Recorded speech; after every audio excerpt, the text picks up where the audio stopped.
എല്ലാ കാര്യത്തിലും ദൈവത്തിൽ സന്തോഷിക്കുവിൻ.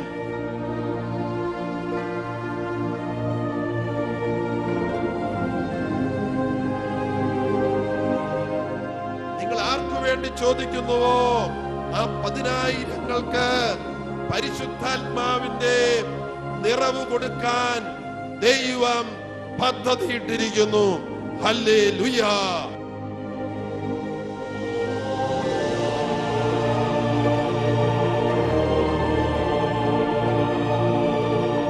സഹനം തന്ന്, കഷ്ടത തന്ന്, തകർച്ച തന്ന് ദൈവത്തെ അന്വേഷിച്ച് കണ്ടെത്താൻ ദൈവം നമ്മെ നിർബന്ധിക്കും.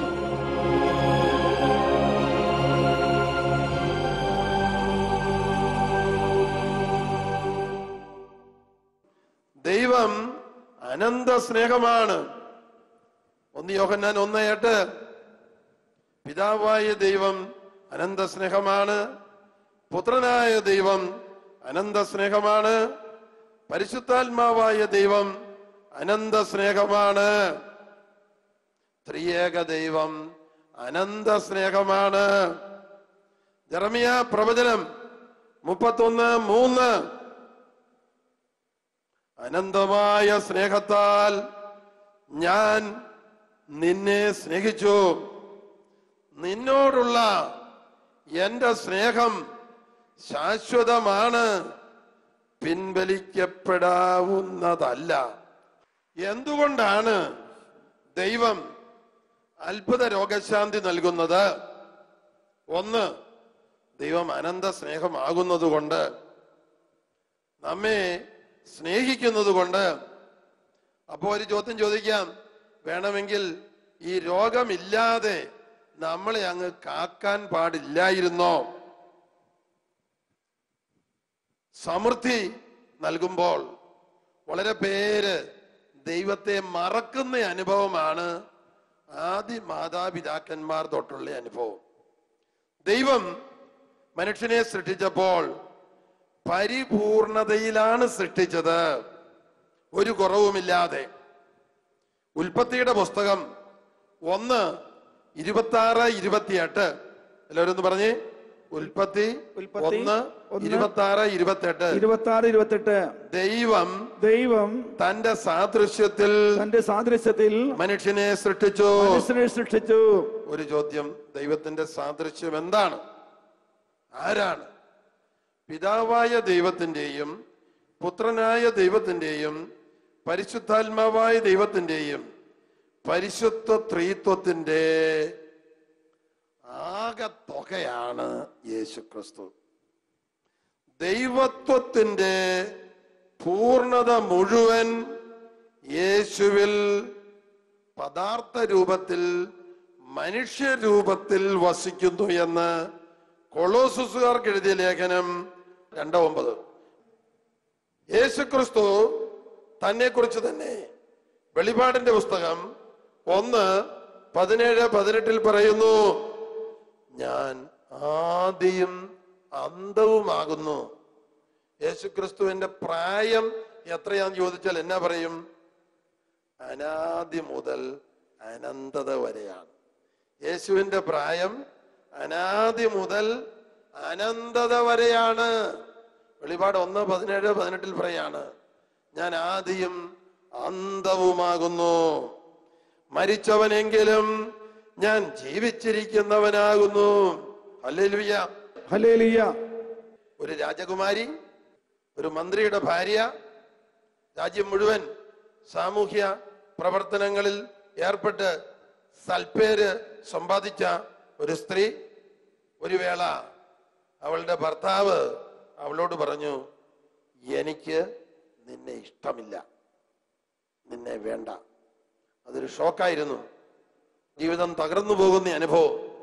എങ്കിലും സ്വത്തും വലിയ കൊട്ടാരം പോലെയുള്ള വീടുകളൊക്കെ അവൾക്കുണ്ടായിരുന്നു. അവൾ അവിടെ ഒളിച്ച് താമസിക്കാൻ തുടങ്ങി. അങ്ങനെ ഇരിക്കെ അവിടെ ഉണ്ടായിരുന്ന അമേരിക്കൻ മിഷണറിമാരിൽ കൂടെ അവൾക്കൊരു ബൈബിള് കിട്ടി. അവള് കഠിന ദുഃഖ തകർച്ചയിൽ ബൈബിള് പുതിയ നിയമം വായിക്കാൻ തുടങ്ങിയപ്പോൾ അവൾ ഒരു വാചകം വായിച്ചപ്പോൾ ബൈബിൾ അവളുടെ കയ്യിൽ താഴോട്ട് വീണു. വെളിപാട് 3:20, ഇതാ ഹൃദയ കവാടത്തിൽ നിന്ന് ഞാൻ മുട്ടുന്നു, ആരെങ്കിലും വാതിൽ തുറന്നു തന്നാൽ ഞാൻ അകത്തു പ്രവേശിക്കുകയും കൂടെ വസിച്ചൊന്നിച്ചു ഭക്ഷണം കഴിക്കുകയും ചെയ്യും. പെട്ടെന്ന് അവൾ ഓർത്തു, 2-3 ദിവസങ്ങൾക്ക് മുമ്പ് അവളൊരു സ്വപ്നം കണ്ടു. യേശുക്രിസ്തു അവളുടെ മുറിയിലേക്ക് കടന്നു വന്ന് അവളുടെ അടുത്ത് ഒരു കസേരയിൽ ഇരിക്കുന്നു, അവളോടൊപ്പം ഭക്ഷണം കഴിക്കുന്നു. ഏതാനും ദിവസങ്ങൾക്ക് മുമ്പ് അവൾ കണ്ട സ്വപ്നമാണ്. കാര്യം മനസ്സിലായില്ല. അപ്പോഴാണ് വെളിപാട് 3:20 വായിച്ചപ്പോൾ പെട്ടെന്ന് ഒരു അഭിഷേകം അവളിലേക്ക് വന്ന് ബൈബിൾ അവളുടെ കയ്യിൽ താഴെ പോയി. ഇതാ നേരത്തെ കണ്ട സ്വപ്നം വചനരൂപത്തിൽ എഴുതിയിരിക്കുന്നു. വീണ്ടും അവൾ കണ്ണടച്ചു കഴിഞ്ഞപ്പോ ദർശനം കണ്ടു അത്രേ. വീണ്ടും അതേ ദർശനം. യേശുക്രിസ്തു അവളുടെ മുറിയിൽ വന്ന് അവളോടൊപ്പം ഭക്ഷണം കഴിക്കുന്നു. എന്ത് ഭക്ഷണമാണ്? ദൈവവചനം വെളിപ്പെടുത്തി കൊടുക്കുന്നു. വചനമാകുന്ന അപ്പം വെളിപ്പെടുത്തി കൊടുക്കുന്നു. Hallelujah, hallelujah. ഏതാനും നാളുകൾക്കുള്ളിൽ അമേരിക്കയിലും വിദേശ രാജ്യങ്ങളിലുമെല്ലാം യേശുവിനെ സാക്ഷ്യപ്പെടുത്തി പ്രസംഗിക്കുന്നവളായി അവൾ മാറി. പരിശുദ്ധാത്മാവ് അവളിൽ വന്ന് നിറഞ്ഞു. Hallelujah, hallelujah. റോമാക്കാർക്ക് എഴുതിയ ലേഖനം അവൾ വായിച്ചപ്പോൾ ഇതുപോലെ വീണ്ടും ദൈവസ്പർശനം അനുഭവപ്പെട്ടു. പ്രിയപ്പെട്ടവളല്ലാത്തവളെ ഞാൻ പ്രിയപ്പെട്ടവളെന്ന് വിളിക്കും.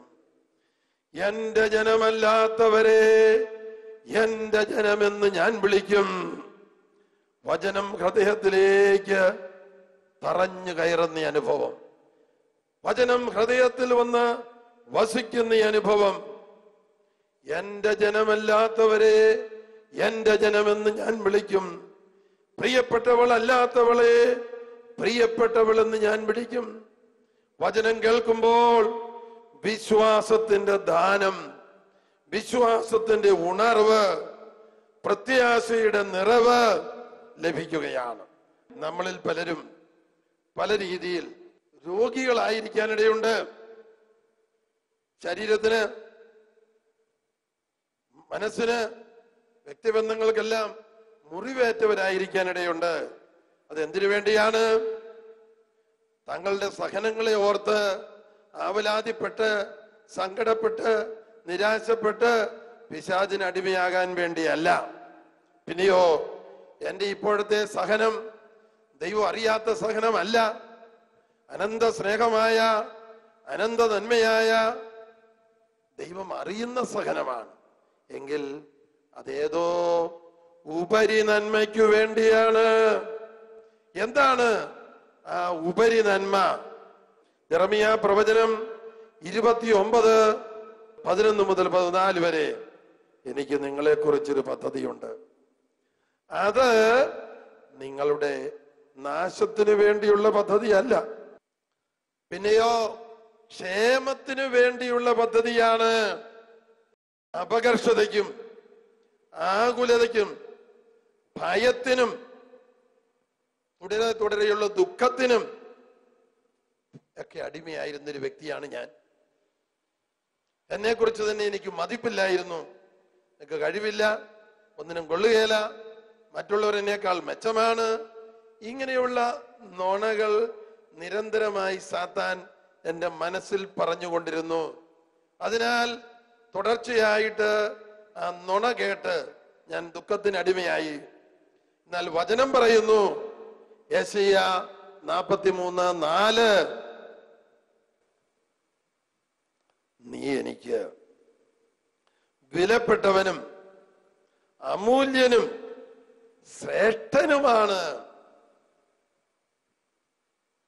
നിനക്കു പകരം ഞാൻ എത്യോപ്യയും ഈജിപ്തും സെബായും ഞാൻ മറുവിലയായി നൽകും. കെനിയായിൽ നിന്ന് ഞങ്ങളുടെ ഒരു വിൻസെൻഷ്യൻ അച്ഛൻ ഫോണിൽ വിളിച്ചു പറഞ്ഞു, അച്ഛാ, നമ്മുടെ 2 ധ്യാന മന്ദിരത്തിലും കൊള്ളക്കാർ കയറാറില്ല. ഗേറ്റ് തുറന്നു കിടന്നാലും അതിന് കാരണമുണ്ട്. നമ്മൾ പകൽ സമയത്ത് യേശുവിനെ പ്രസംഗിക്കുന്ന ആ വചനം ഈ അന്തരീക്ഷത്തിലൊക്കെ തങ്ങി നിൽക്കുന്നത് കാരണം സാത്താൻ അകത്ത് കടക്കാൻ പറ്റുകയില്ല. വചനം ചിലർ ശാലോം ടിവിയും ഗുഡ്നസ് ടിവിയൊക്കെ പകല് മുഴുവൻ മുറിയിൽ ഓൺ ചെയ്തിട്ടേക്കും. അവിടെ കിടന്ന് പ്രസംഗിക്കും. അത് അന്തരീക്ഷത്തെ വിശുദ്ധീകരിക്കും. അവിടെ ആളില്ലെങ്കിലും ആ പ്രസംഗവും ഗാനവും അവിടെ നടക്കും. ഒരു കുടുംബ വിശുദ്ധീകരണം നടക്കും. Praise the Lord, hallelujah. ഈ അച്ഛൻ പറയുകയാണ്, നമ്മുടെ ധ്യാനമന്ദിരത്തിൽ കള്ളന്മാരും കൊള്ളക്കാരും കയറാറില്ല. എന്നാൽ ചുറ്റുമുള്ള വീടുകളിലെല്ലാം അവർ ചെല്ലാറുണ്ട്. വലിയ ആയുധവുമായിട്ടാണ് അവർ ചെല്ലുക. സഹായിക്കാൻ പോലീസുകാരും കൂടെയുണ്ട്. കൊള്ളയടിക്കുന്നതിന്റെ ഒരു പങ്ക് അവർക്ക് കിട്ടിയാൽ മതി. കൊലപാതകവും നടക്കുന്നുണ്ട്. ഒരുപാട് പേർക്ക് കഠിനമായ പ്രതിസന്ധിയെ നേരിടേണ്ടി വരുന്നു. എന്ത് ചെയ്യണം? എങ്ങനെ ഇത് കൈകാര്യം ചെയ്യും? 3 ദിവസത്തെ പ്രാർത്ഥനയ്ക്ക് ശേഷം ഞങ്ങൾക്ക് കിട്ടിയ പ്രവചനം ഫോണിൽ കൂടി അങ്ങോട്ട് വിളിച്ചു പറഞ്ഞു ജോൺ കറ്റാട്ടച്ചനോട്, നമ്മള് 5-10 കൊള്ളക്കാർക്ക് വേണ്ടി പ്രാർത്ഥിക്കാതെ ഒരു 50,000 പേർക്ക് വേണ്ടി അങ്ങ് പ്രാർത്ഥിക്കുക. തിരുരക്ത കടലിൽ അവരെ മുക്കണമേ, കഴുകണമേ. തൊട്ടടുത്തുള്ളവരില്ല, ആ ദേശത്തുള്ള എല്ലാ കുറ്റവാളികളെയും അതുപോലെ കൊലപാതകം ചെയ്യുന്നവരെയും കൊള്ളക്കാരെയും ഉൾപ്പെടുത്തി ഒരു 50,000 പേരെ യേശുവിന്റെ തിരുരക്തം കൊണ്ട് കഴുകണമേ. ഓരോരുത്തരെ എല്ലാവരെയും ശിരസ് മുതൽ കാൽപാദം വരെ കഴുകണമേ. തിരുരക്ത കടലിൽ മുക്കണമേ, കഴുകണമേ. പരിശുദ്ധാത്മാവ് കൊണ്ട് നിറയ്ക്കണമേ. ദൈവമക്കളാക്കണമേ, പ്രേക്ഷിതരാക്കണമേ. യേശുവേ സ്തോത്രം, യേശുവേ നന്ദി. ഫോണിൽ കൂടി പറയുന്നതും സാത്താന് കേൾക്കാം. വാഗൊണ്ടു പറയുന്നത് സാത്താന് കേൾക്കാം. മനസ്സിൽ ചിന്തിക്കുന്നതോ പറയുന്നതോ ദൈവത്തിനെ കേൾക്കാൻ പറ്റുള്ളൂ. സാത്താൻ ഇത് കേട്ടാൽ എന്തു മനസ്സിലാകും? ഈ തിരുരക്തം അവന്റെ തലയിലോട്ട് വരാൻ പോകുന്നവനും മനസ്സിലാവും. അല്ലെങ്കിൽ നമ്മൾ പ്രാർത്ഥിക്കുമ്പോഴൊക്കെ തിരുരക്തം പൈശാചിക പീഡയുള്ള വ്യക്തികളിലേക്ക് കടന്നു ചെല്ലും. 3 ആഴ്ചയ്ക്കുള്ളിൽ ജോൺ കറ്റാട്ടച്ചൻ വിളിച്ചു പറഞ്ഞു, അച്ഛാ, ഇപ്പൊ അങ്ങനെ ഒരു പ്രശ്നം ഈ പ്രദേശത്ത് കേട്ടുകേൾവി പോലുമില്ല. നമ്മൾ പ്രാർത്ഥിക്കുമ്പോൾ യേശുവിന്റെ തിരുരക്തം ആ കൊള്ളക്കാരിലേക്കെല്ലാം ചെന്നതാവാം. ഫോണിൽ കൂടെ പറയുന്നത് അവൻ കേട്ട് ഭയപ്പെട്ട് പിന്മാറിയതാകാം. Hallelujah, hallelujah, hallelujah, hallelujah, hallelujah, hallelujah. കൊള്ളക്കാരെ കൊലയാളികളും കൊള്ളക്കാരുമാക്കി മാറ്റുന്നത് അവരുടെ അകത്ത് കയറുന്ന സാത്താനാണ്. Praise the Lord. സാത്താൻ എങ്ങനെയെങ്കിലും ഒരു പാപത്തിലൂടെ ഒരു വ്യക്തിയിൽ കയറിക്കൂടിയാൽ എപ്പോഴും ആ വ്യക്തിയുടെ തലയിൽ നുണയും വഞ്ചനയും തിന്മയും കുത്തിവെച്ചുകൊണ്ടിരിക്കും. വ്യഭിചാര ചിന്ത, കൊലപാതക ചിന്ത, കൊള്ളയടിക്കണം എന്നുള്ള ചിന്ത, കളവ് ചെയ്യണം എന്നുള്ള ചിന്ത കൊടുത്തുകൊണ്ടിരിക്കും. അപ്പോൾ ബലാത്സംഗത്തിന്റെയും വ്യഭിചാരത്തിന്റെയും കൊലപാതകത്തിന്റെയും ആത്മഹത്യയുടെയും സൂത്രധാരകൻ സാത്താനാണ്. അതിന് നിയമം ഉണ്ടാക്കിയാലൊന്നും ആ സാത്താനെ പിടികൂടാൻ പറ്റുകയില്ല. വിശ്വാസികളായ നമുക്കേ പറ്റൂ. ഒന്ന്, ചുറ്റുമുള്ള ഇതുപോലെ തിന്മ ചെയ്യുന്ന 10,000ങ്ങളുടെ മേൽ പിതാവേ യേശുവിന്റെ നാമത്തിൽ എന്ന് പറഞ്ഞ യേശുവിന്റെ അനന്തമായ യോഗ്യതയിൽ കരുണയായിരിക്കണമേ. 24 മണിക്കൂർ ഉള്ളതില് ഒരു 4 മണിക്കൂറൊക്കെ വചനം പഠിക്കാനും വിശുദ്ധന്മാരുടെ ജീവചരിത്രം വായിക്കാനും പറ്റുമെങ്കിൽ എല്ലാ ദിവസവും ദിവ്യബലിയിൽ സംബന്ധിച്ച് വിശുദ്ധ കുർബാന സ്വീകരിച്ച് അനേകായിരങ്ങൾക്കും അനേക ലക്ഷങ്ങൾക്കും വേണ്ടി പ്രാർത്ഥിക്കാനും എല്ലാം നമ്മൾ സമയം മാറ്റിവെക്കണം. 10-1 സമയം എന്ന് പറയും, ദശാംശം. 24 മണിക്കൂറിന്റെ 10-1 പറഞ്ഞ 2.5 മണിക്കൂർ. ഒരു 10-1 ആക്കണ്ട, 2 10-1 ഇരുന്നോട്ടെന്ന് ഞാൻ പറയുന്നു. 2.5 2.5 5 മണിക്കൂർ. അത് പ്രായപൂർത്തിയായവരുടെ കാര്യമായി പറയുന്നു. 8 മണിക്കൂർ ജോലി ചെയ്യാൻ, 8 മണിക്കൂർ ഉറങ്ങാൻ, തിന്നാൻ, വിശ്രമിക്കാൻ, 8 മണിക്കൂർ കർത്താവിന് എന്നൊരു ഫോർമുല സെന്റ് ബെനഡിക്റ്റ് പറഞ്ഞിട്ടുണ്ട്. അത് പറഞ്ഞതിന്റെ പകുതി അപ്പൊ ഞാൻ പറഞ്ഞു. കുറച്ച് ദിവസം കൂടെ സമയം കൂട്ടിയെടുക്കണം. കൊച്ചുകുട്ടികളെ കുറിച്ചല്ല, മുതിർന്നവരെ കുറിച്ച് ഞാൻ പറയുകയാണ്. കൂടുതൽ സമയം ബൈബിൾ വായന മാത്രം പോരാ, നല്ല അതുപോലുള്ള പുസ്തകങ്ങൾ ഈ കാലഘട്ടത്തിലുള്ള ദർശന പുസ്തകങ്ങളുണ്ട്. മരിയ വോൾത്തോർത്തയുടെ ദൈവമനുഷ്യന്റെ സ്നേഹഗീത എന്ന പുസ്തകം 1000 പേജില് ഇപ്പൊ ഇറങ്ങിയിട്ടുണ്ട്. യേശുവിന്റെ ജീവിതം പ്രബോധനങ്ങളൊക്കെ സുവിശേഷത്തിലുള്ളതിന്റെ ഒരു 100-200 മടങ്ങായിട്ട് അതിനകത്ത് കൊടുത്തിട്ടുണ്ട്. ഒരു 100 കൊല്ലത്തിനുള്ളിൽ എഴുതപ്പെട്ട പ്രവചന പുസ്തകങ്ങളാണിത്. ദൈവമനുഷ്യന്റെ സ്നേഹഗീത. യേശു ചെയ്ത അത്ഭുതങ്ങള് ആയിരക്കണക്കിന് പുതിയതായിട്ട് വെളിപ്പെടുത്തി കൊടുക്കുന്നു, പ്രബോധനങ്ങള്. അപ്പൊ സ്പിരിച്വൽ റീഡിങ്, ആത്മീയ ഗ്രന്ഥങ്ങൾ വായിക്കുക. Hallelujah, hallelujah, hallelujah, hallelujah, hallelujah. നമ്മുടെ എല്ലാവരുടെയും ജീവിതത്തില് പല വിധത്തിലുള്ള തകർച്ചകൾ ഉണ്ടാകും. അതിന്റെ കാരണം അവനാണ്, അവളാണ്, അപ്പനാണ്, അമ്മയാണ്, കുട്ടിക്കാലത്ത് വേണ്ടത്ര നോക്കാത്തതാണ് എന്നൊക്കെ കുറ്റം എത്തിച്ചുകൊണ്ടിരിക്കാൻ സാത്താൻ പ്രേരിപ്പിക്കും.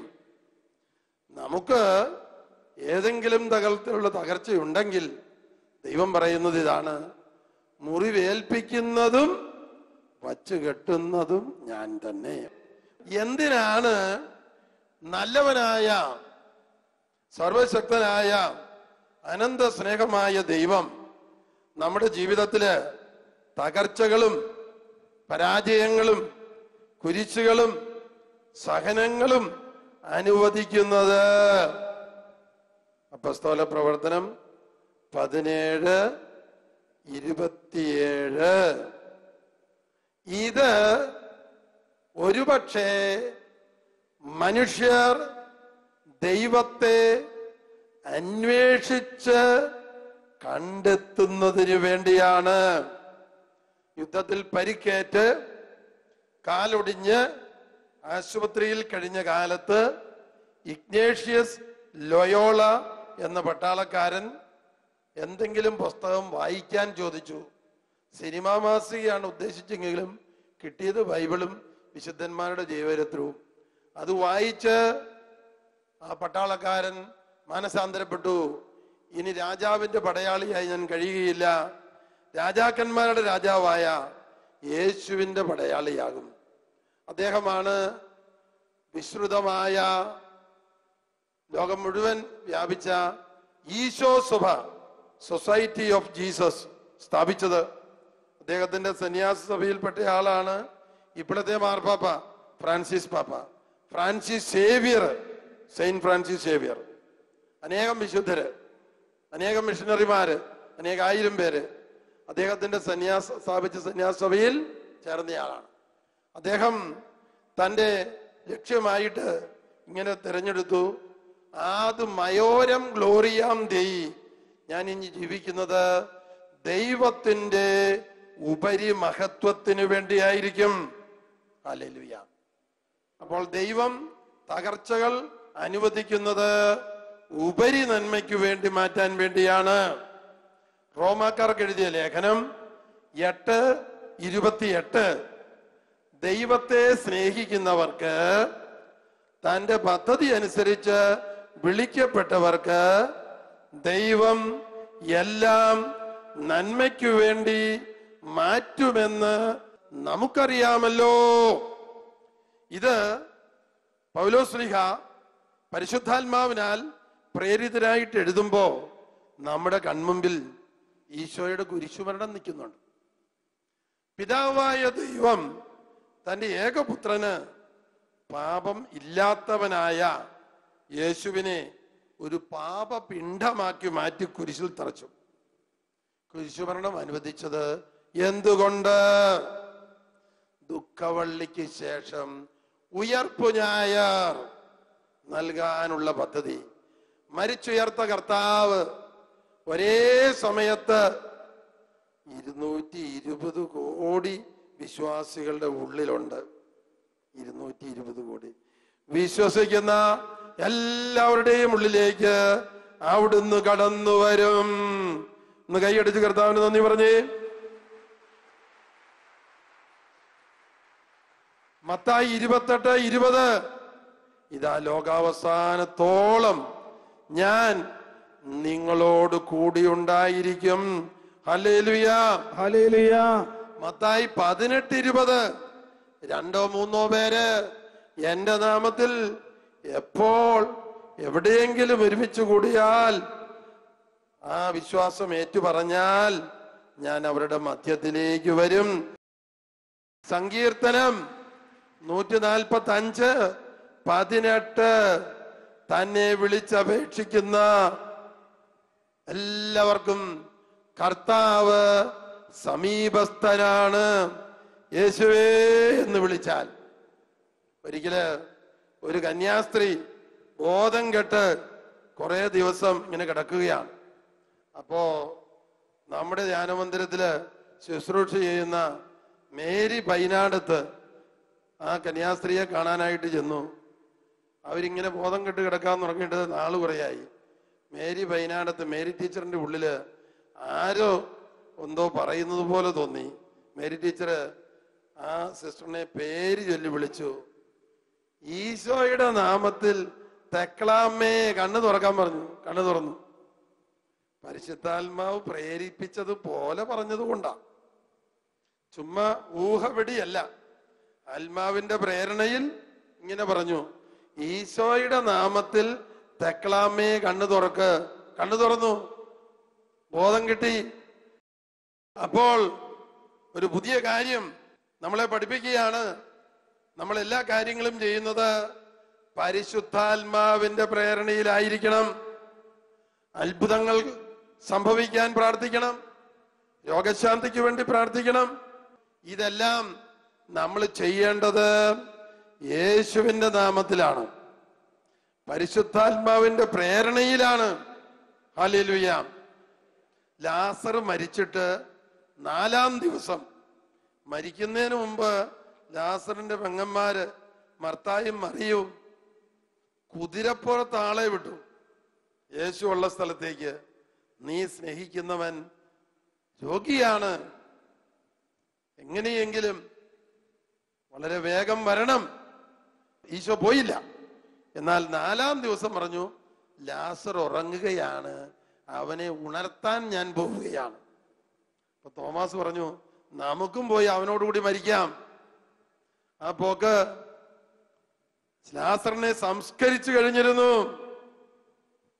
അവിടെയുള്ള പ്രീശന്മാരും നേതാക്കന്മാരും ഒക്കെ വിചാരിച്ചു യേശു ചെല്ലും, കാരണം യേശുവിന്റെ വലിയ സ്നേഹിതനായിരുന്നു. യേശു ചെന്നില്ല. ഈശോ ചെന്നപ്പോഴോ അവിടെ വലിയ ഒരു കൂട്ടം ഇങ്ങനെ റോന്തിയിരുന്നുണ്ടായിരുന്നു.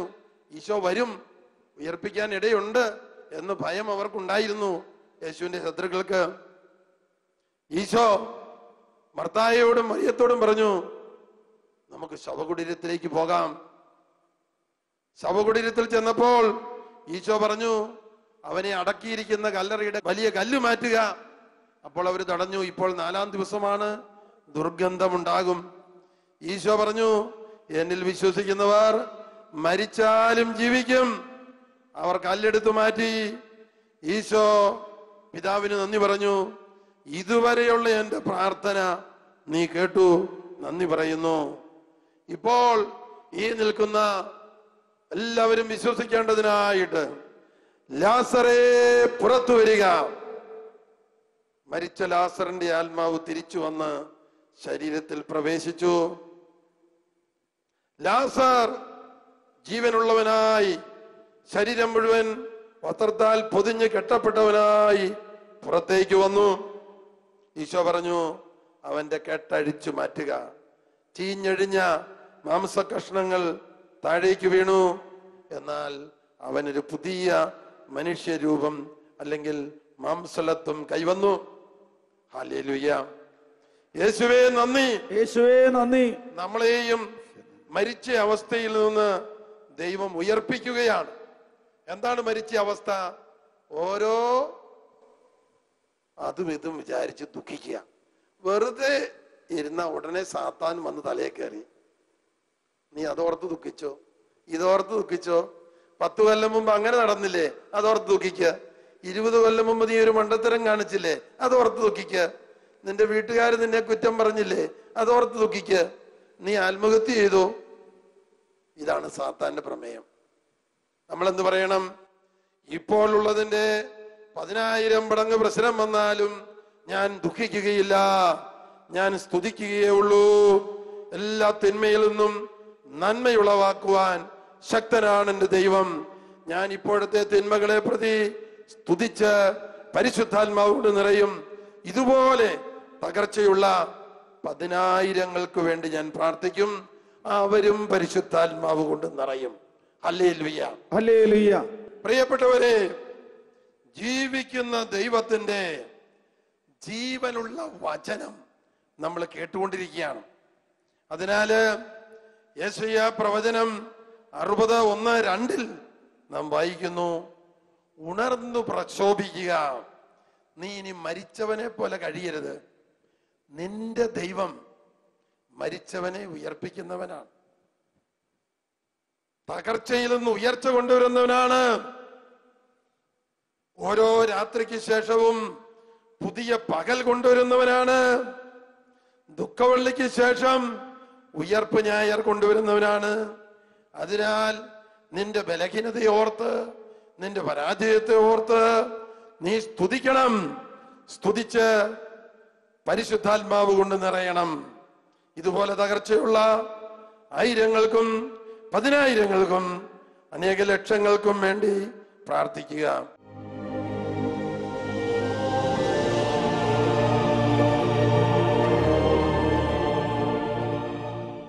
എൻ്റെ പേര് ശാലിനി. ഞാൻ 6 ക്ലാസ്സിൽ നിന്ന് വരുന്നു. 6 മാസമായി എനിക്ക് കൈ പൊക്കാനൊന്നും പറ്റിയല്ലായിരുന്നു.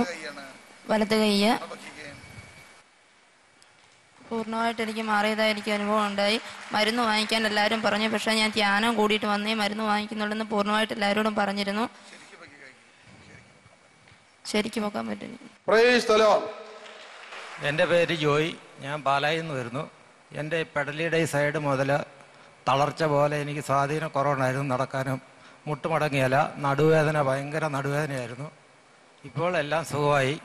അച്ഛനിപ്പോൾ വിളിച്ചു പറഞ്ഞപ്പോൾ എനിക്ക് പെട്ടെന്ന് രോഗശാന്തി. ഇതുവരെ ഞാൻ ഭയങ്കരമായിട്ട് മുട്ട നിൽക്കാനൊക്കെ എനിക്ക് വളരെ പ്രയാസമായിരുന്നു. ഞാൻ കസേരയിലിരുന്നാണ് ഞാൻ ആരാധനയ്ക്കൊക്കെ കൂടിയത്. ഇപ്പം എനിക്ക് മുട്ടുകുത്താൻ നടുവേദനയെല്ലാം പോയി. Hallelujah, hallelujah. എത്ര എന്തോ 6 കൊല്ലമായി. 6 കൊല്ലമായത്. എല്ലാ കാര്യത്തിലും ദൈവത്തിൽ സന്തോഷിക്കുവിൻ.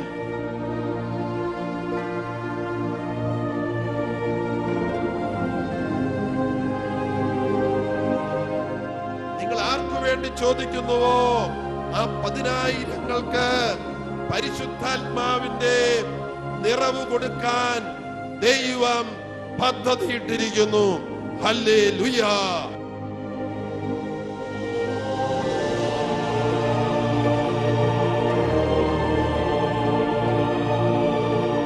സഹനം തന്ന്, കഷ്ടത തന്ന്, തകർച്ച തന്ന് ദൈവത്തെ അന്വേഷിച്ച് കണ്ടെത്താൻ ദൈവം നമ്മെ നിർബന്ധിക്കും.